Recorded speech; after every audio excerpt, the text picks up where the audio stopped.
Yes, troops, we're on another day where we're going on another angling adventure.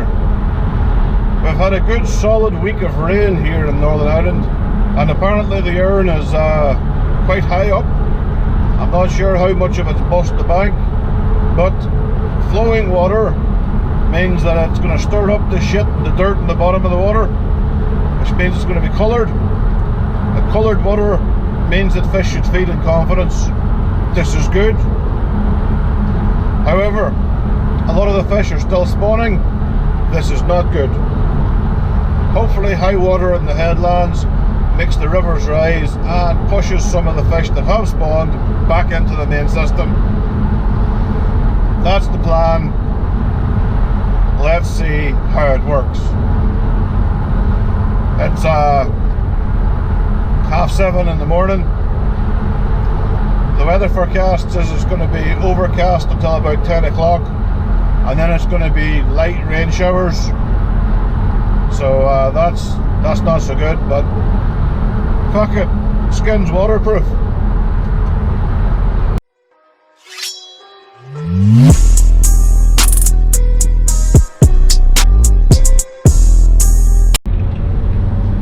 Location number 1, no good. There is a lot of boat people there, so I can't fish beside those people because you'll just get absolutely no peace at all. So we're off to location number 2. From looking at the river is properly tanking through, so it looks like it's 3-ounce feeders and heavy rods today, but we'll see when we get to the river. Still, what else would I be doing on a Saturday?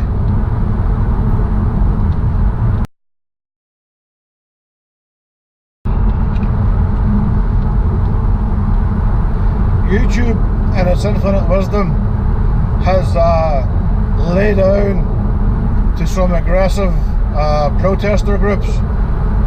Recently they've changed the whole the algorithm in YouTube, which means if you say certain naughty words, your channel gets put on notice. There is an American comedian, he would lean right. He's a guy called Steven Crowder. Well, he's been taking the piss out of a Mexican gay guy, because this Mexican gay guy spends most of his time attacking ideas that the fella Steven Crowder would hold dear. But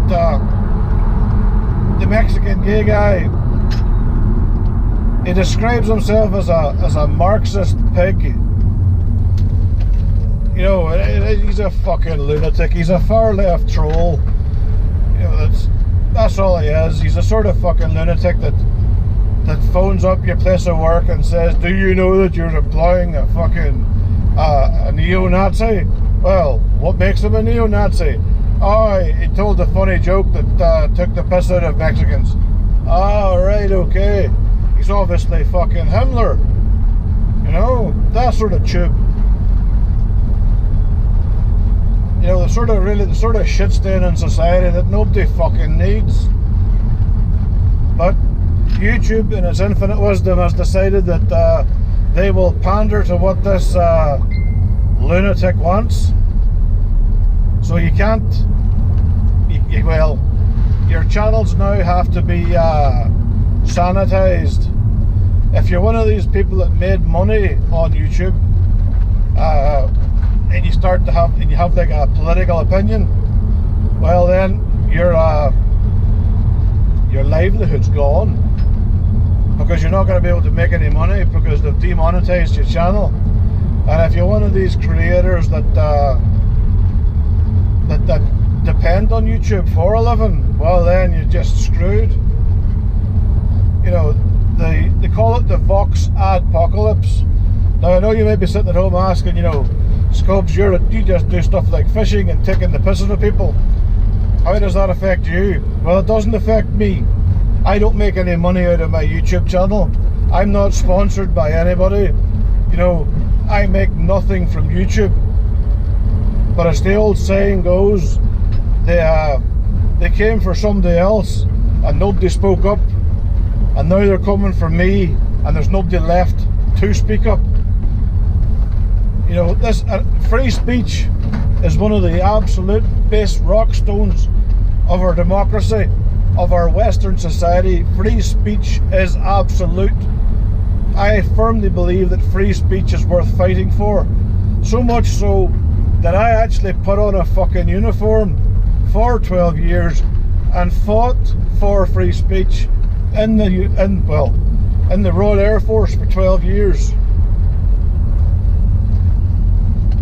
I am thoroughly horrified to see the government of the UK, you know, bring in things like hate speech laws. Hate speech laws are just an excuse to censor. You know, I'm all for equality. I am all for equality. I believe that women should be allowed the same rights as men, and they have them. I'm all for the gay people, the gay community having their rights to equality, and again, they have them too. They have the right to get married, okay, not in Northern Ireland, but I believe that'll change fairly soon. But they have the rights to vote, own property. You know, you can't discriminate against them. You can't turn around to a gay guy and say, no, Mr. Gay Guy, I'm not giving you a job because you suck dick. You know, that's illegal. The employer would get took to court, and rightly so. You know, I'm all for that. Everyone having the same rights, that's cool. But it seems to me what the extreme left are pushing for isn't equality. It's not equality, it's supremacy. When I listen to some of these crazy whack job feminists, they're not talking about, you know, let the women be the same as the men. They're talking about the women are now in charge, and oh, you men are going to fucking suffer. That's not equality. That is nowhere near equality. And I realise that I'm saying this and I'm going to post this to YouTube, and I'm going to get the ire of certain people who's going to call me like a fucking, I don't know, racist, homophobic, anti-fucking whatever, you know, whatever the latest fucking buzzword is to shut down speech.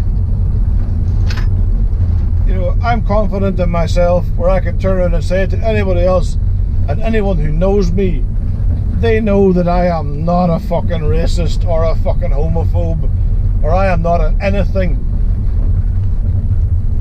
that demands people are censored or shut down. But that's today's fucking rant.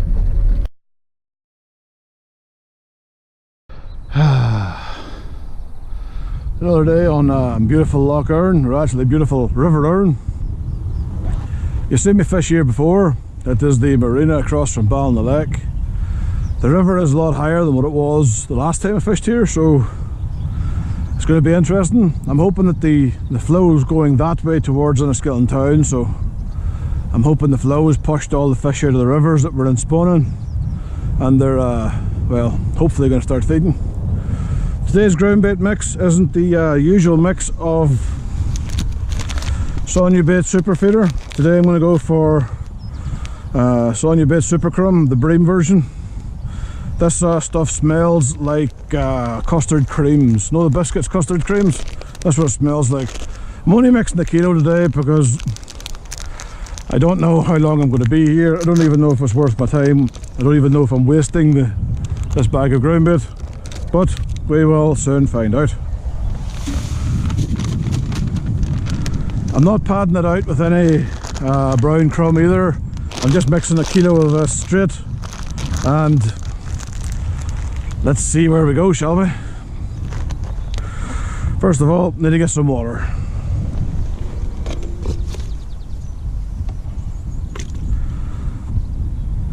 This is one of these wee collapsible bag things that, you know, they're actually, they're alright. They're about a tenner, but they're alright. You know, I think the carp anglers use them to throw water over the carp to make them look sexy.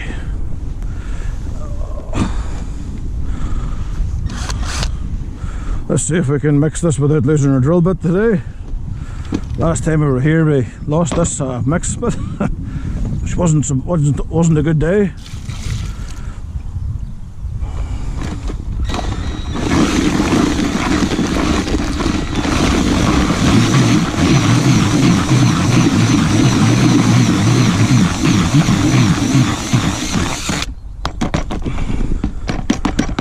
Now leave that there, that should be it, ready to rock and roll. That drill bit's not coming off, but I'm not going to mix it from the water. Not doing that again. Just leave it there. While the ground bait sets, my maggot's riddled out so I can get rid of the dead ones. I'm going to set up this so I can fish comfortably, and I will see you in a minute. I'm not sure if you can see the tip, maybe a bit too far out for you. It's pulling through rightly, but 60 grams is holding the bottom, which is good. So just starting to build up the beds of feed now and seeing what happens. But you'll recognise this place because I fished here before and put it on videos. It's the River Erne. I mean, it's the River Erne. It's the start of June, so the fishing usually isn't that great because the fish are still up the rivers. But I'm gambling that the weather we had pushed the rain, flooded the rivers and pushed the fish out here. Time for a wee tip, trick and handy hint. Casters. Casters are great, but trying to keep them is a bit of a bugger. When I buy my casters, I vacuum pack them and put them into a fridge, and that way they'll stay good for like a period of time, maybe up to like a week. You know, nothing too extreme. You know, then when you get them out of the vacuum packer, you obviously put them into your bait tub with water in it to kind of keep them fresh throughout the daytime. Oh, there we go, there's a bite.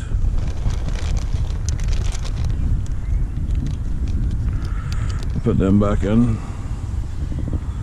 Let's see if this is going to hit me again. No.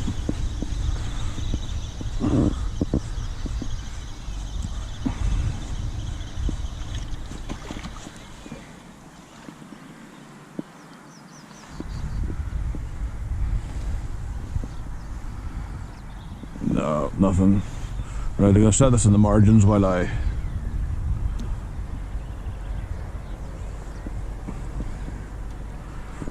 do something here.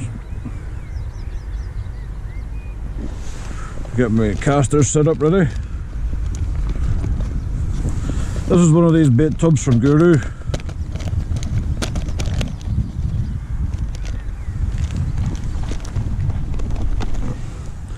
Now you can fill that up with water and that'll keep them fresh throughout the day. So I'll set them down there. Get my bucket of water.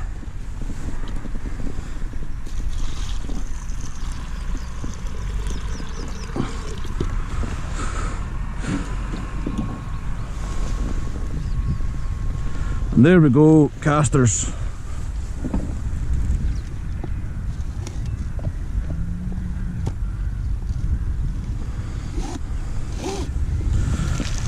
Today's bait selection: corn, hemp, Scopex yellow pineapple flavoured floating maggots, normal reds and caster. I'm feeding Sonia bait super bream, really nice. As I mentioned before, it smells like custard creams, really nice ground bait. So today's feeding is going to be hemp, corn, caster, all put in as loose feed to build a bed of feed up, and maggots on the hooks, and probably maybe chopworm on the hooks. So let's see how today goes, eh? So a bit quiet, only had 2 fish so far. It's but the river's moving through pretty quick, so it's it should produce fish, but oh well. Only 2 so far. I'll put up a photograph of one of them now. Ding!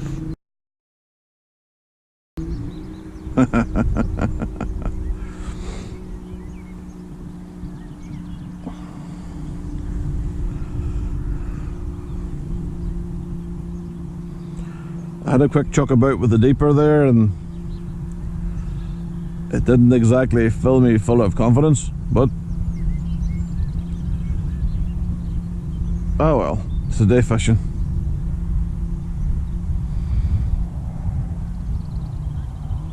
I'd rather be out fishing than sat in an office working.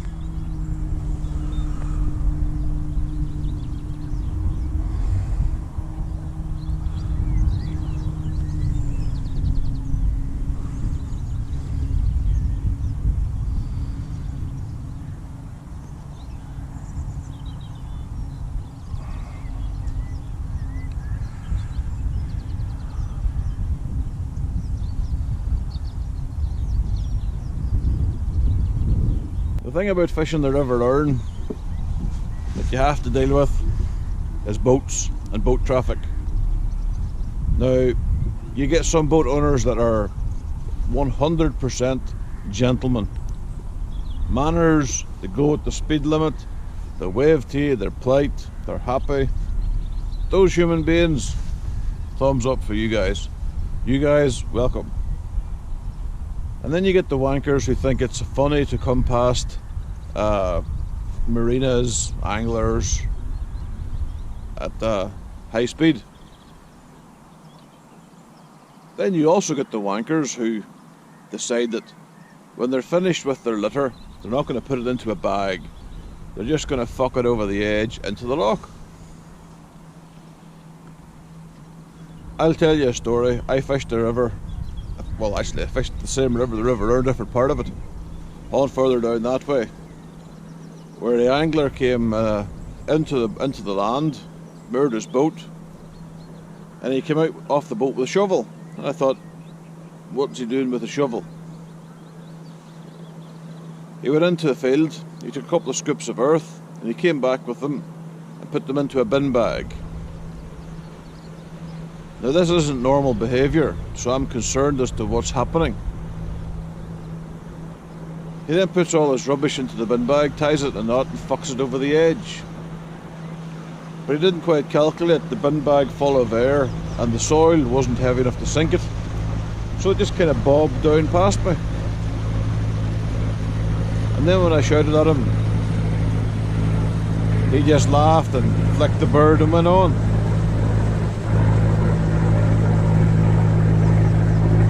The other problem is when you report this, when you do report this to like Waterways Ireland, who look after the Erne, the boat wardens, all that sort of people, when you send an email, you get an automated response saying, we have your email, we'll read it in due time, and well, that's it. Nothing ever happens. You don't ever get a reply, and hey, that's it. I went to a meeting. It's referenced the stocks on the Erne, fish stocks on the Erne.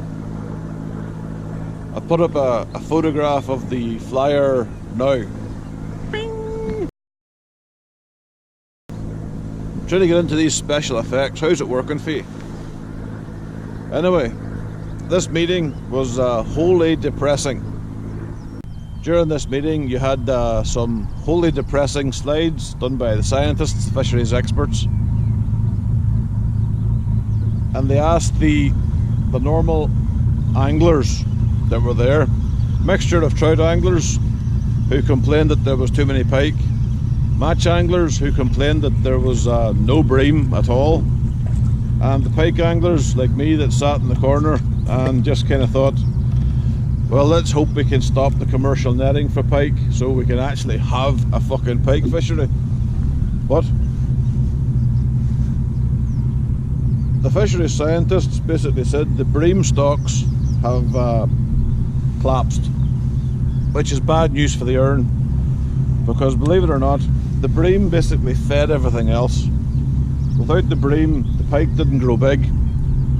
Without the bream kind of producing fry, the trout wouldn't have grown big. And they basically said that there's a lot of hybrids, a lot of roach bream hybrids, and that roach bream hybrids, being sterile, can't breed.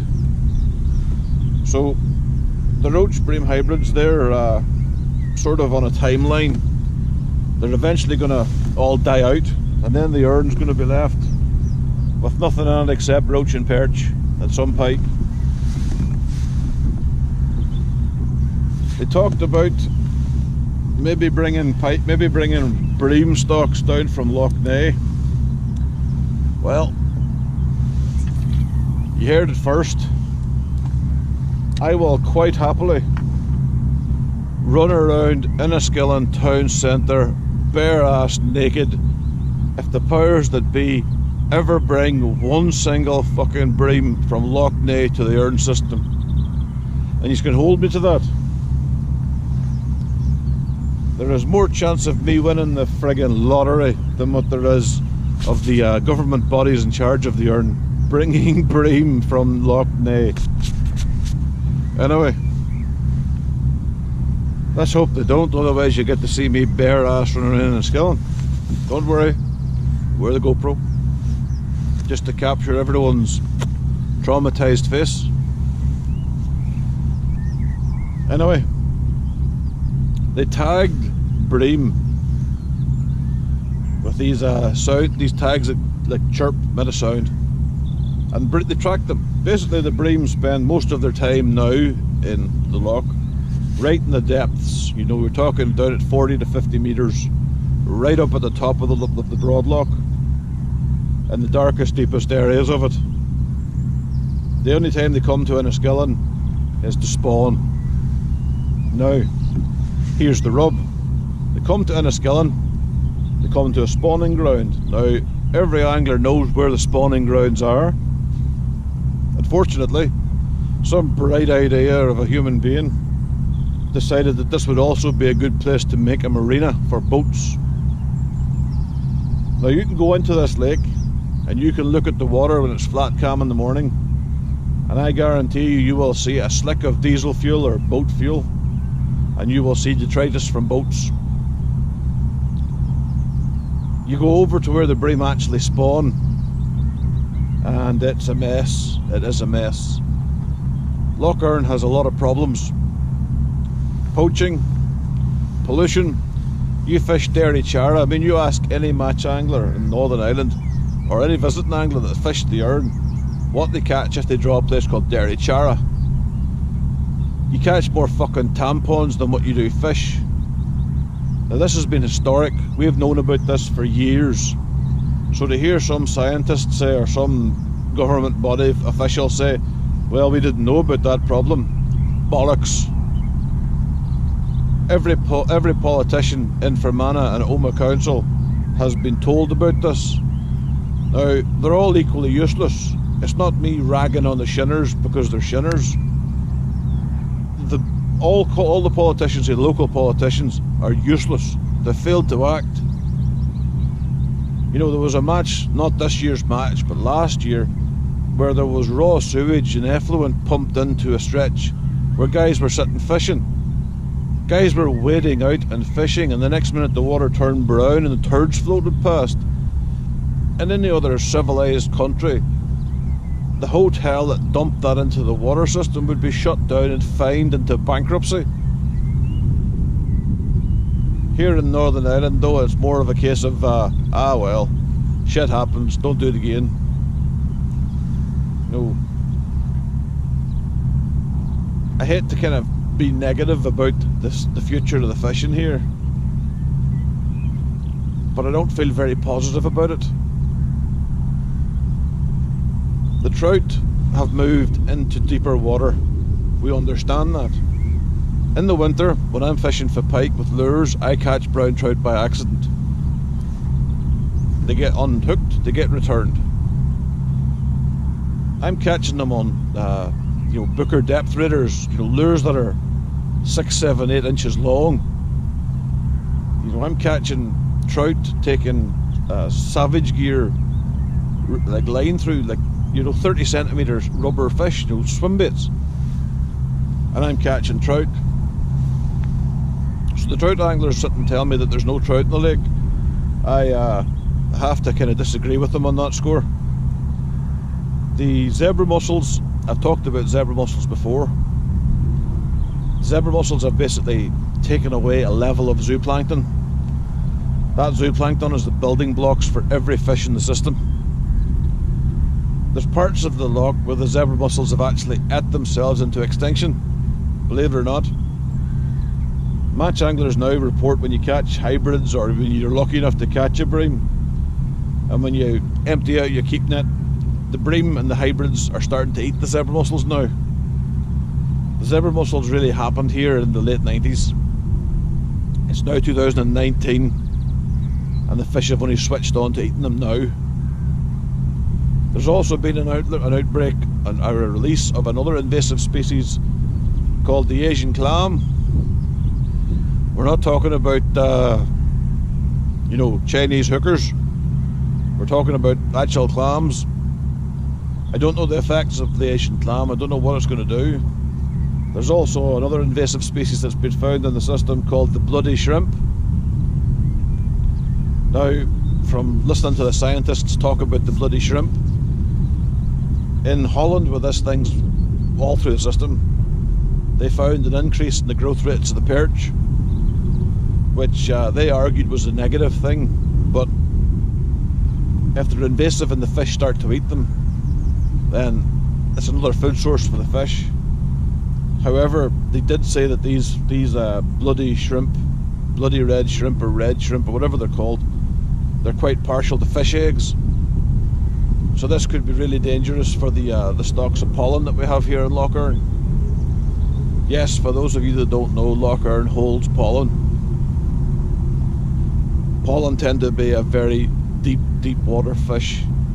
They're a leftover from the Ice Age, basically, when everywhere was frozen solid, and when the Ice Age kind of melted away, it kind of tore big chunks out of the earth and left big, they're called glacier lochs or glacier lakes. Windermere in England, perfect example, that's a glacier loch, or glacier lake is English. Lough Neagh, there's arguments to say it was founded by the glaciers as well. You find pollen in Lough Neagh, you find pollen in Lough Erne. They are unique in that there's very few places in the world outside of Northern Ireland that have these fish. So a shrimp that eats the fish eggs, that targets this species that eats the fish eggs, that's not so good news. While I'm talking to you might be sitting listening and thinking, but who introduces these invasive species? Who puts these into the system? Well, they come into the system in the bilge water of boats and ships. And then you have these nice human beings in their boats that'll travel up and down the length of Ireland, pumping out the bilges and just dropping tons of invasive, like the zebra mussels came into Ireland through the bilge water in boats. Everyone knows this. People started asking, how did it spread so quick? Well, look at the boat cruiser traffic, and when they started to open up more of the loch, more zebra mussels. I would argue that boat tourism is a negative. It's not a positive thing. Sure, it's positive if you're in the boat and you're having a good time, but for the environment, I'm not so sure it's a positive. The Erne system has been kept artificially high to make sure that these daft idiots don't run aground. But by making the place artificially high, you're taking away plant cover, you're taking away weeds. These weeds provide a home for fish fry, they provide a home for pretty much a lot of stuff. But if you're taking all that away to make sure the boats have enough water, well then, you're there wondering, what do you do? How do you strike up a balance? The men in charge did say that there was something positive happening. They said that they haven't yet decided to renew the commercial nets, the license for them. Now, if they don't renew the license, commercial netting as we know it is effectively over. They're getting massive pressure from obviously the families that have these net licenses. However, there's the argument to be made, if these licenses are withdrawn, then they'll just net on anyway, because hey, they're already net fishing, they're already commercially netting the sanctuary areas where they're not supposed to be. So what's going to fucking stop them when there's no protection for the fishery? So you're there wondering, you know, what's the next step that anglers can do? Well, if you're an angler and you're watching this and you fish Lough Erne, then you need to get onto your public official. And I know that means talking to politicians, and there are certain things that anyone else you'd rather do than talk to these people. But you need to let these people know that a valuable environmental resource is on the potential that it's going to collapse. We have problems with the hydro dams and like the Republic of Ireland and Northern Ireland. Lough Erne basically was dammed to form Ballyshannon Dam, big hydroelectric thing. Ireland gets quite a lot of its electricity for the main grid from their hydro dams. European law has said that if these dams are stopping migratory fish, there has to be adequate fish passes put in so all the fish can swim up around past them, or they have to go. And I think the timeline for that was 2025, but I'd have to do some research into it, so I don't really know what the story is. I know from the research that I have done, there is countries like Germany, parts of France that have the same problem, and they have just resorted to paying the fines as opposed to changing the dams or fixing the dams, because the fines are cheaper than what it would be to build a fish pass. I suspect the same would happen here, but hopefully with Brexit something might happen, and if the UK government can kind of make decisions on fish stocks, then hopefully they'll be acted on. I don't agree with commercial fishing for eels. We have a massive commercial fishery here in Northern Ireland at Tombridge. It supplies pretty much all the eels for Europe. The freshwater eel is a species that's kind of, a ball hair away from extinction. We should be doing stuff to help these things, not fucking chop them up and turn them into stew.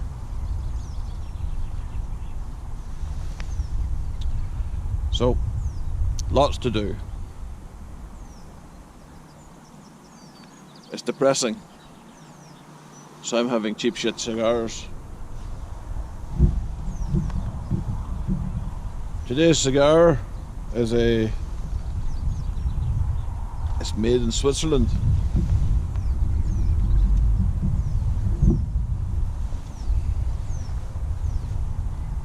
It's a cigar.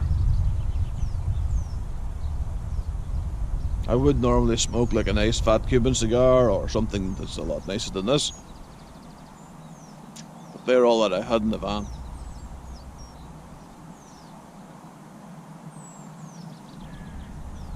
So I'm kind of fucked.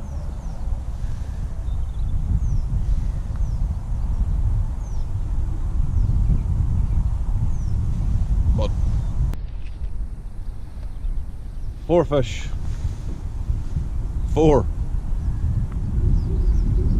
2 hybrids, a skimmer, and the obligatory tiny perch.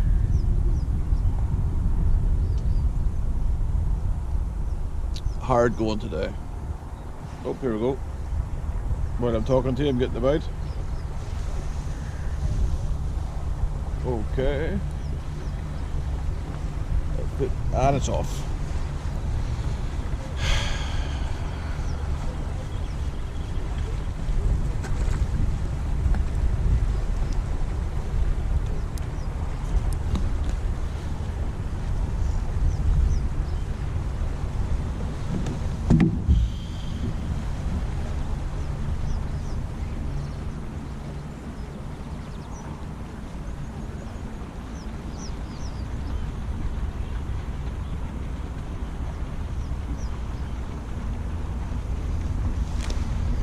Not quite sure how that came off, but came off.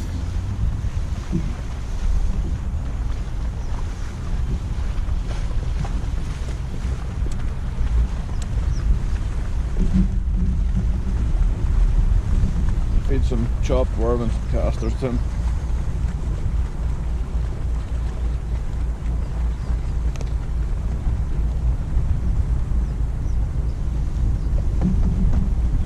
Chopped worm, chop it to the one.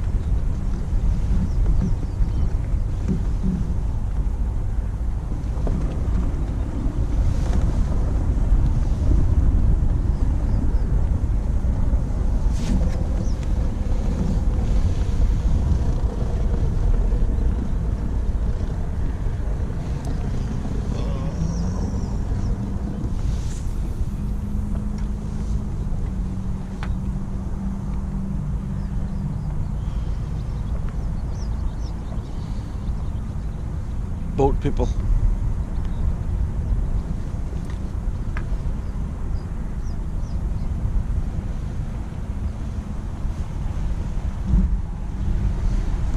Boat people.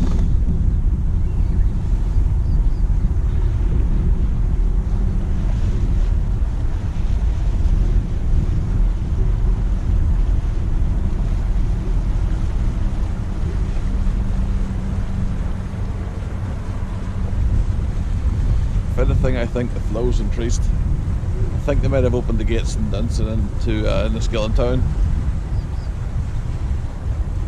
because it's definitely got a heavier flow.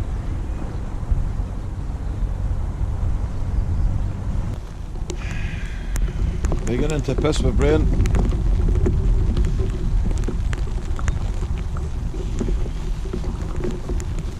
And the wind's getting a little bit colder coming up the loch, so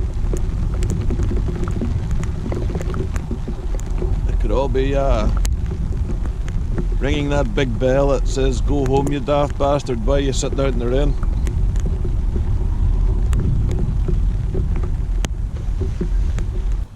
Two minutes later, the weather's like this.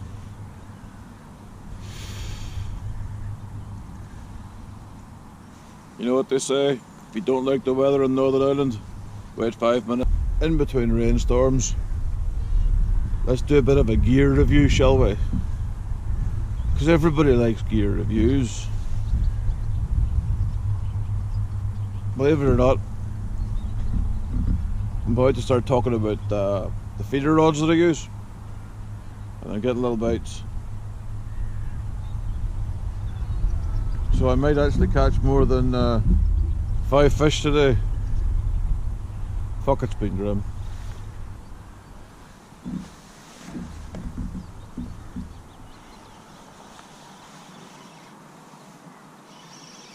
Could this be number 6?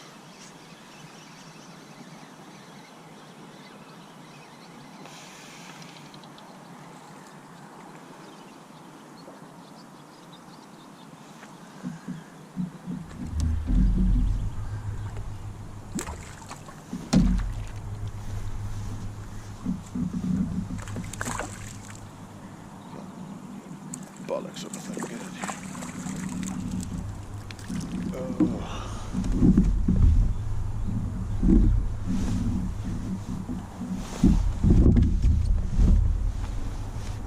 Number 6.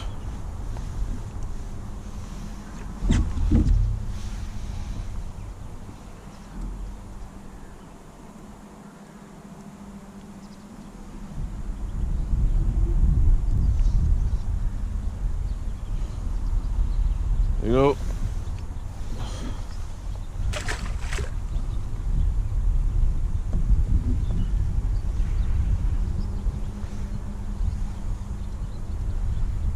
That one smashed me up in a whole worm.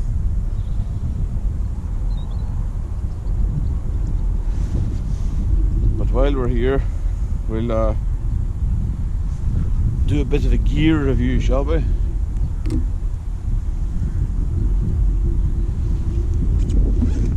The feeder rods I use are the Dutch Master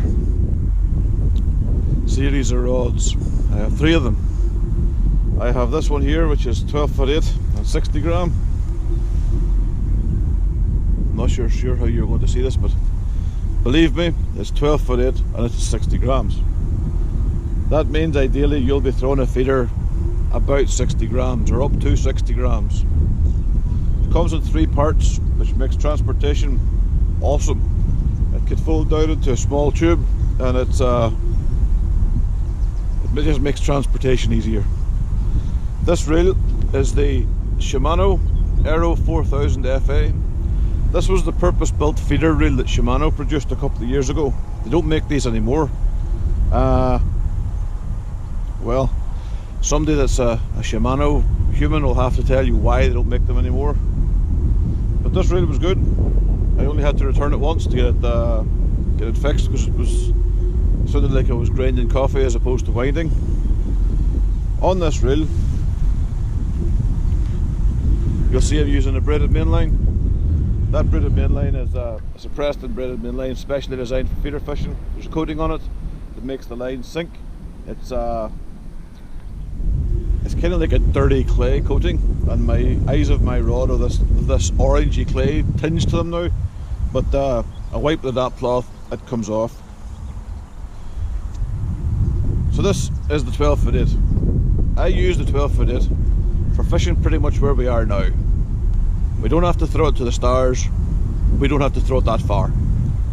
I would class this as my bank to medium distance rod.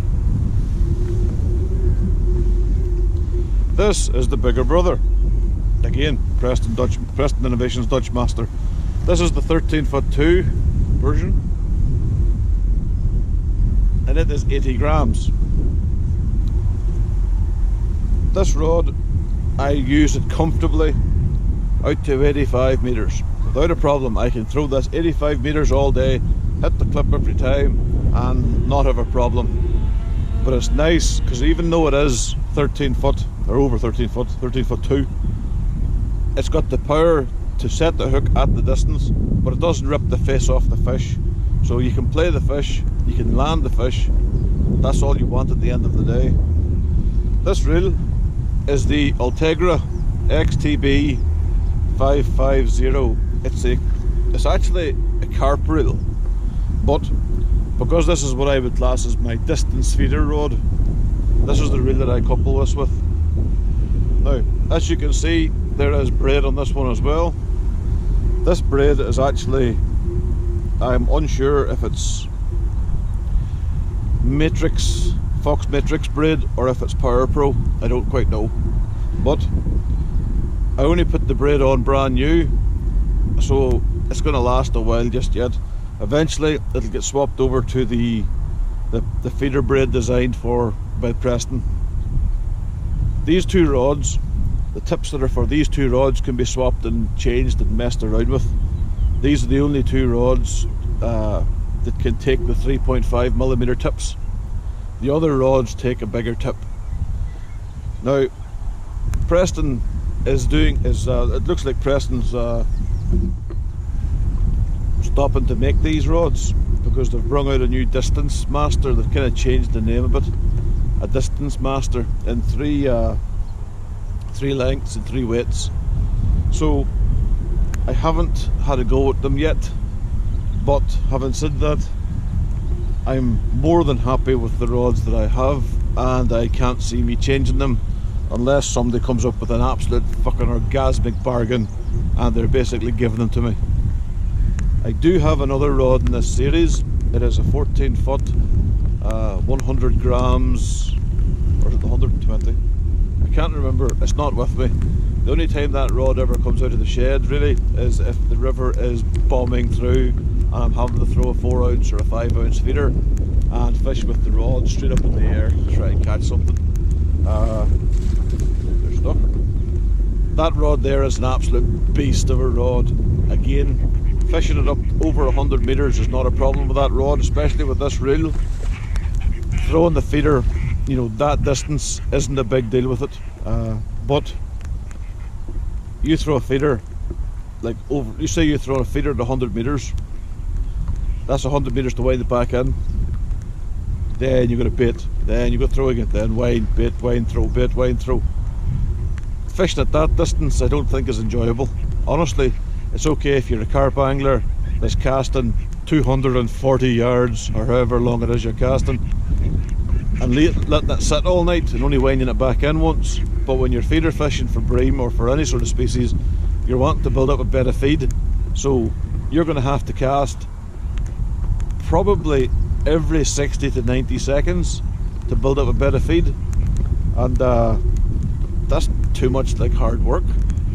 No, I think I'll stick with fishing, you know, out to about 80 metres is about my comfortable limit at the minute.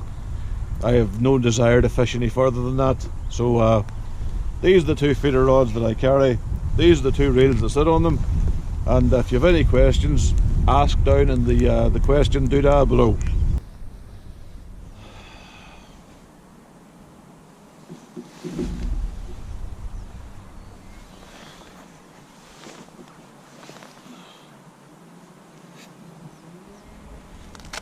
Be a nice day for another 5 minutes, and then there'll be that big black crowd will roll in and piss on us for another 10 minutes.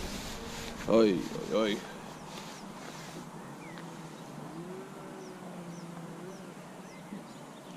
I get asked a lot why I don't do match fishing anymore. Simple answer to that is I just don't enjoy it anymore. You know, I tend to, you know, if I'm happy doing something, then I stay in to do it. When I was in the military, I always said to myself, you know, I'll stay in until I'm not happy. And for me, that point was the 12-year mark. Same with match fishing. I used to do match fishing when I was in the Air Force because it got me time out of work. You know, if somebody said to you, you can go and fish and have time off work, you know, it's a no-brainer. You know, it was something to do when I wasn't playing rugby. But it just doesn't do it for me no more. I don't like the idea of turning up to a place and drawing a peg at the back end of Beyond and having to lug all my gear there. It's different in England where you can drive up to your peg and stuff like that and fish from your van, but here in Northern Ireland it's very, very different, trust me. So I don't do it anymore. I'd fish competitively with my friends, you know, as a gentleman's bet for like a loser buys the round of beer or something like that there. But that's about it. I don't enter any of the big festivals anymore.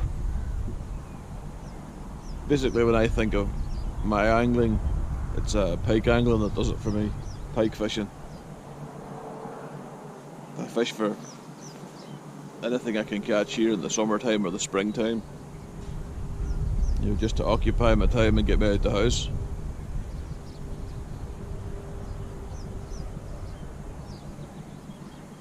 Somebody asked me what I enjoy the most, I would definitely be a pike angler first and everything else in that order.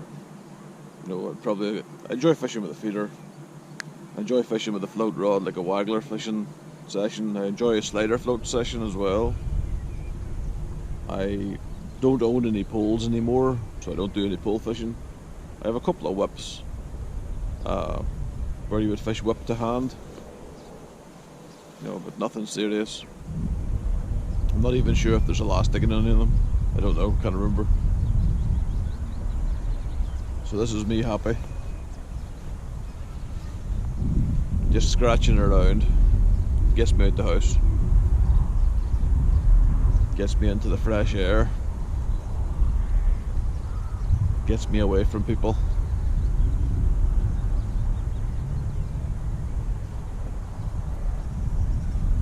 I think half the problem I have with you know, my mental health and physical injuries, being disabled and shit like that there, it's getting away from people.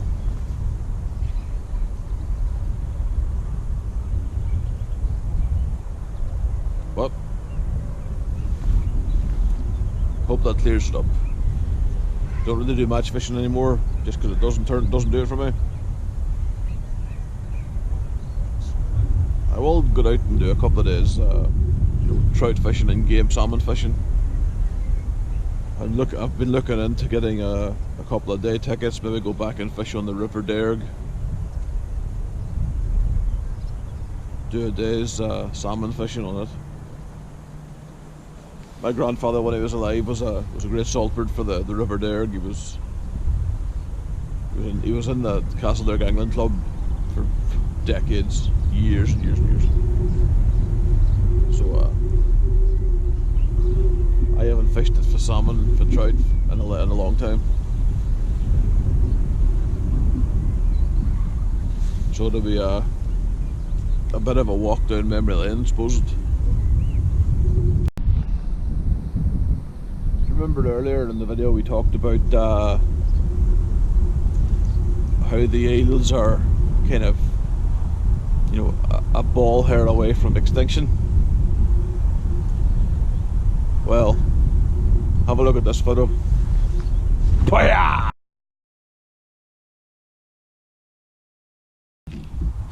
Not been the best day. If I'm honest, it was very, very slow. I got soaked, I got roasted, I got soaked, I got roasted. But I caught some fish. I didn't catch a lot of fish.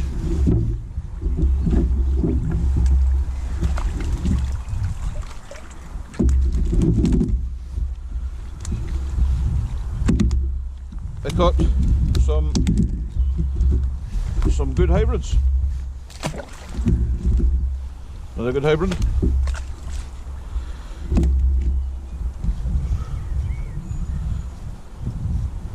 Check out this puppy for a hybrid. That's a monster of a hybrid. Another hybrid.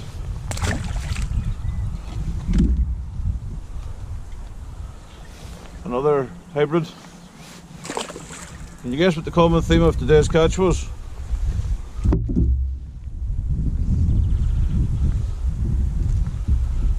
I caught a little skimmer, one little skimmer.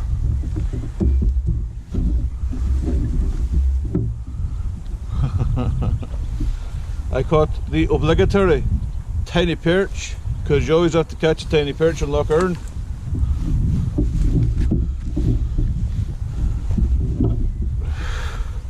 A roach. And we see this brute.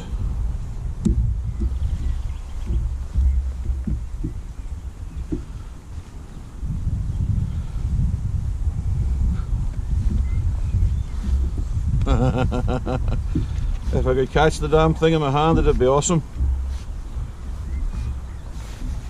I don't want to squeeze it too much because you're getting bother for them here. Big bloody eel. You can go back in as well. And that's it. A long day's feeder fishing and not very much to show for it. The sooner these fish stop spawning and come back on the feed, the better, the happier I'll be.